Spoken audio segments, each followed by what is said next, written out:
Welcome, everyone, and thank you for joining today's training session. My name is Sam, and over the next 30 minutes, we're going to cover one of the most important and most underestimated topics for Amazon sellers: how to manage returns and bad reviews. If you've been selling on Amazon for any length of time, you know that bad reviews can feel like a punch to the gut. You work hard to source a great product, you optimize your listing, you run ads, and then one day you wake up to a one-star review that says not as described. And suddenly your conversion rate drops, your BSR goes up, and your profits take a hit. But here's the good news: most of this is manageable if you have a system. Today, I'm going to walk you through exactly that system. We'll cover 6 key steps. First, prevention strategies to stop bad reviews before they even happen. Second, how to use the voice of the customer dashboard as your early warning system. Third, the proactive refund method, which alone has given us a 100% success rate in intercepting returns. Fourth, how to manage existing bad reviews using the contact buyer workflow. Fifth, how to report policy violations to Amazon and get reviews removed. And sixth, how to monitor and control your return rate to avoid extra FBA fees. Let's get into it. Before we talk strategy, let's talk about why this matters financially. Because the numbers are surprising, research shows that a single one-star review can cost you between $1,000 and $1,500 in lost revenue over a 6 to 12 month period. That's not the review itself. That's the downstream effect. Your overall star rating drops. Your click-through rate goes down. Buyers who are on the fence go read your negative reviews and some of them walk away. On top of that, it takes an average of 25-star reviews to neutralize the effect of just one negative review. Think about that. If you get 2 or 3 bad reviews in a week, you need 40 to 60 positive reviews just to get back to where you were. Now contrast that with the third stat on this slide: 100% success rate using the proactive refund method. In the last month alone, I intercepted 7 return requests. 6 of those customers never completed the return, never left a negative review, and kept the product. One returned it, but only because Amazon couldn't find the address. So effectively, it was 100%. The cost of that intervention, around $10 to $15 per customer in courtesy credits, compared to a potential $1,000 to $1,500 loss per negative review. The math makes this a no-brainer. All right, step one: prevention. This is the foundation of everything. Now, most of you already know the basics, and we've talked about this in previous sessions. But I want to be clear: the number one cause of bad reviews is a gap between what the customer expected and what they received. And that gap almost always comes from your listing. Your title, bullet points, description, and images need to be a 100% accurate representation of your product, not 90%, not close enough. 100%. We had a seller in our group who got a string of bad reviews early on because of a single word that was missing from his listing. One word. Customers expected something based on that word being there. It wasn't, and they were disappointed. Those reviews cost him weeks of work to recover from. So, walk through your listing today and ask yourself, is there anything a customer could misunderstand here? Any assumption they might make that isn't supported by what you've written? Any dimension, material, or feature that isn't crystal clear? Also, as you look at your competitors' 1, 2, and 3-star reviews, that is free market research. Whatever customers are complaining about in your competitors' listings, add the fix to your listing proactively, beat them to it, respond quickly to customer questions. Fast Q&A responses prevent bad purchases, which prevents bad reviews. It's that simple. Step 2 is one of my favorites because it gives you information most sellers don't even know exists. The voice of the customer dashboard, or VOC, is inside Seller Central under Performance. To get there, click the hamburger menu, go to Performance, then Voice of the Customer. From there, select your product and click See Details. What does it show you? It shows you your NCX rate. That stands for Negative Customer Experience Rate.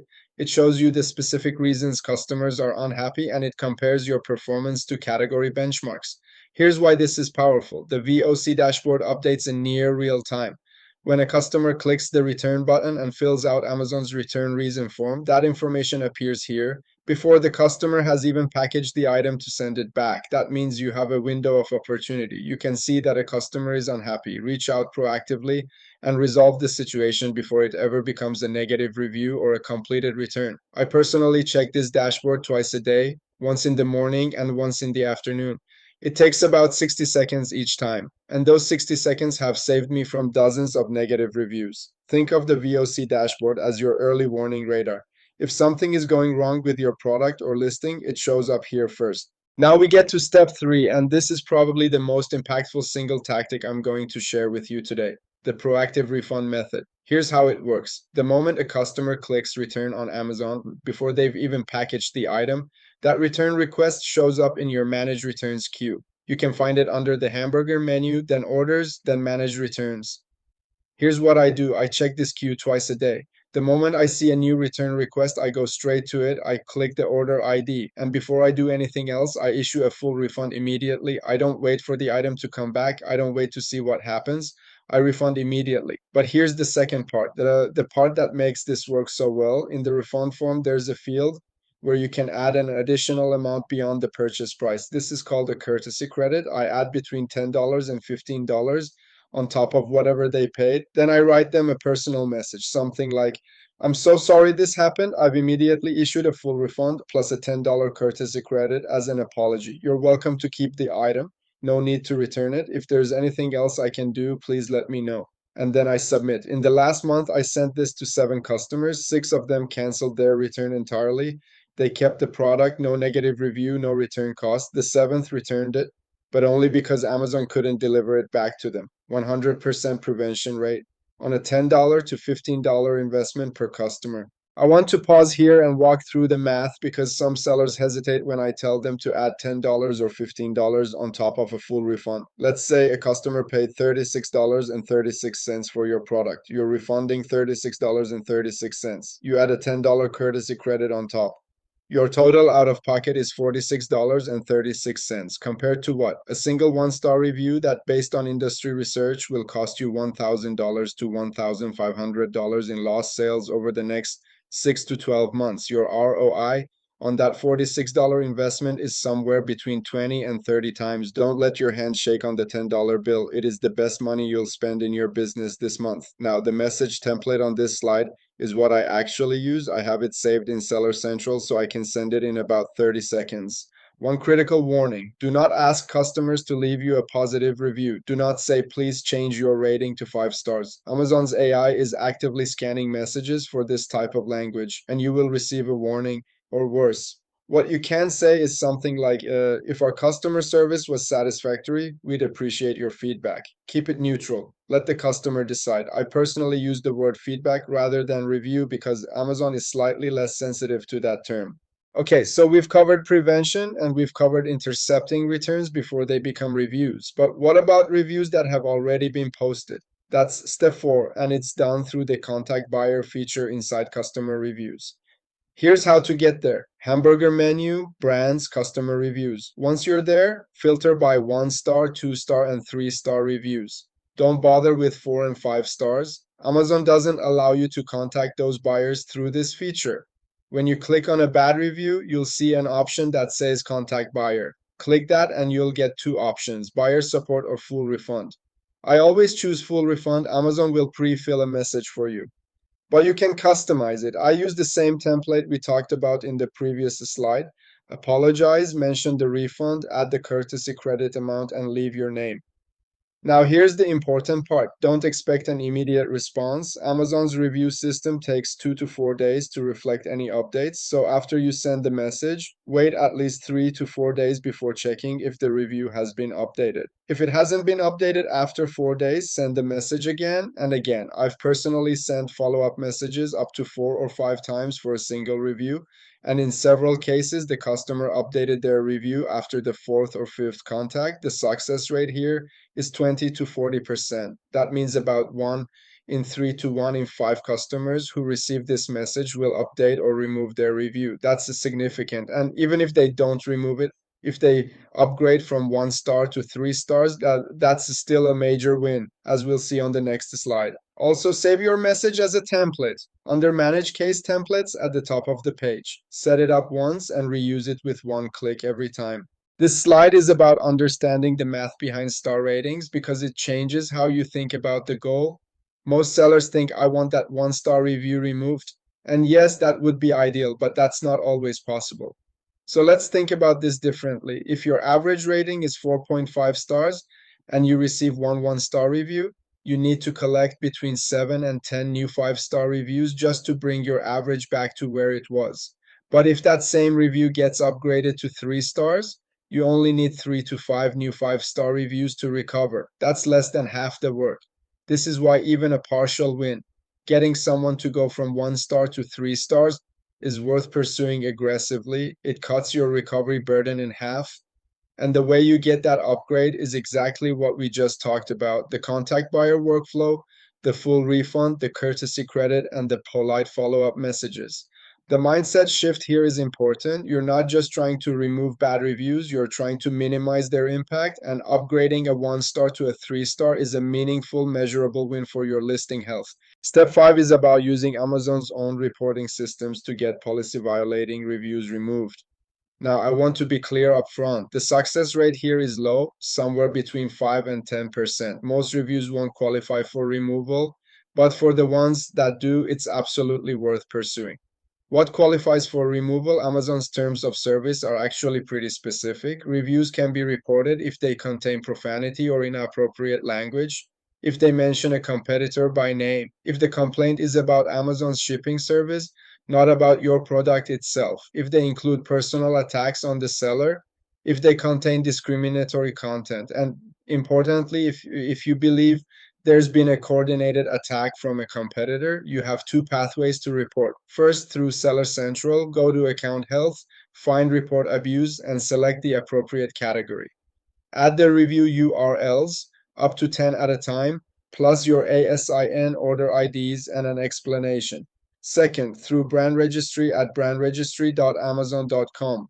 Go to brand support, then report store policy violation, then product review violation. This pathway can sometimes get a faster response from Amazon's team. Follow up on open cases every 10 to 15 days. If you don't hear back, open a new case, keep the pressure on until you get a resolution. Let's spend a few minutes on competitor black hat attacks, because if you've been selling for a while, there's a good chance you'll encounter this at some point. How do you know if you're being targeted? The key signal is unusual volume in a short window.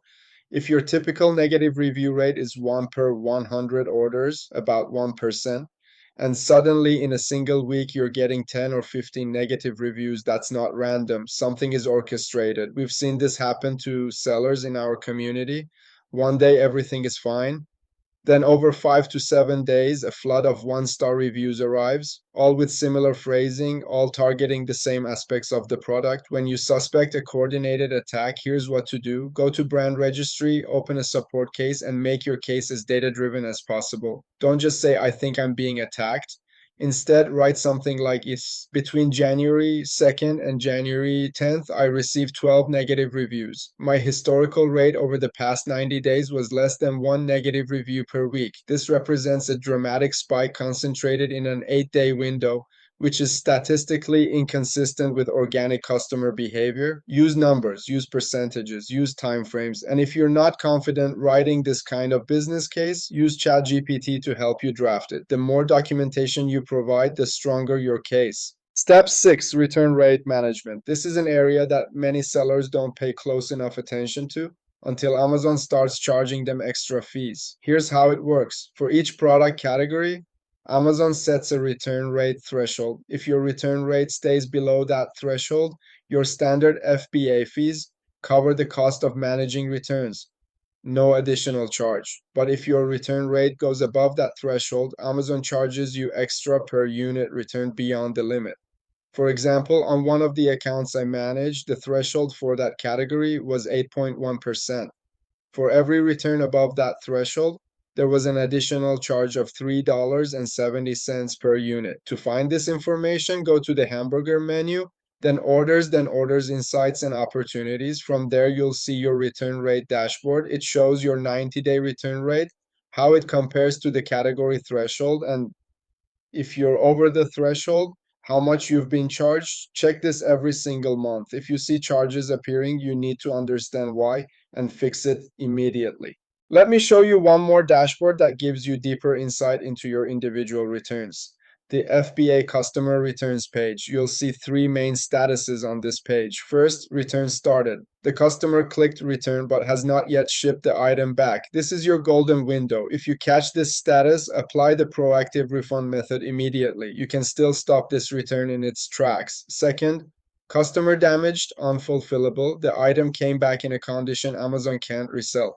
You've lost that unit. Analyze these carefully. If you see a pattern of items coming back damaged in the same way, your packaging may need improvement. Third, return to inventory sellable. The item was returned in sellable condition and Amazon has put it back into your active inventory. No additional cost.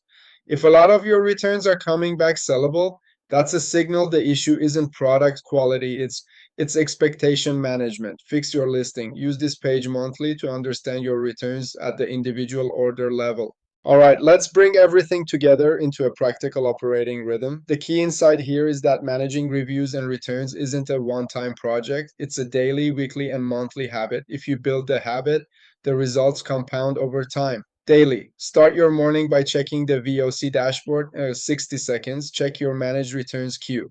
Any new returns? Issue the refund and send the message immediately. Check customer reviews for any new 1, 2, or 3-star reviews and initiate the contact buyer workflow right away. Weekly, follow up on any pending review update requests. If you sent a message 4 or more days ago and the review hasn't changed, send it again. Check for suspicious spikes in negative reviews. Review any open brand registry cases monthly.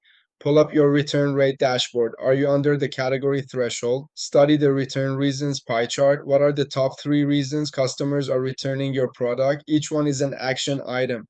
Fix the product, fix the packaging, or fix the listing. This is the system. Follow it consistently, and you will see measurable improvement in your review rating, your return rate, and your overall account health. Let's recap the 6 key steps we covered today. Step 1. Prevent first. Get your listing right. Accurate title, bullets, images, and description. Any gap between what customers see and what they receive becomes a bad review. Step 2. Watch VOC daily. The voice of the customer dashboard is your radar. Check it twice a day. It shows you unhappy customers before they write reviews. Step 3. Intercept returns. The moment a return appears in your queue, issue a full refund plus $10 to $15 courtesy credit. Send a personal message. Ask them to keep the product. Near 100% success rate when done immediately. Step 4. Message bad reviewers. Use contact buyer to reach out to 1, 2, and 3-star reviewers. Offer a full refund. Follow up to 4 or 5 times. About 20 to 40% will update or remove their review. Step 5. Report violations. Use Seller Central and Brand Registry to report TOS violations. 5 to 10% success rate, but always worth pursuing, especially for coordinated attacks. Step 6. Monitor return rate. Stay below Amazon's category threshold to avoid extra FBA fees. Use return reason data to fix root causes. Remember the core financial truth. A $10 to $15 courtesy credit is a fraction of the $1,000 to $1,500 you lose from a single 1-star review. Don't be penny wise and pound foolish. Build a daily habit. The sellers who win on Amazon are the ones who show up consistently. Before I let you go, I want to share 2 resources that will help you take immediate action on everything we covered today. The first one is a free 30-minute Amazon account audit from my team at Advice Consulting. We'll look at your listings, your review health, your return rate, your ad performance, and give you a clear, prioritized action list. There's no commitment, no sales pitch, just 30 minutes of real actionable feedback on your account. You can book your free audit at adwiseinc.com/audit. The link is right below this video in the description. The second resource is Helium 10, the tool I use every single day for keyword research, listing optimization, competitor analysis, and more. If you're not using it yet, or if you want to upgrade your plan, use my affiliate link to get either 10% off every month forever or 20% off for your first 6 months. That link is also in the description below, i.helium10.com/LKKNNO. Both links are completely free to click. No pressure, no obligation. I only recommend tools I personally use in my own business. Thanks again for watching. If this training was valuable, please give it a like and subscribe for more Amazon seller strategies every week. See you in the next video.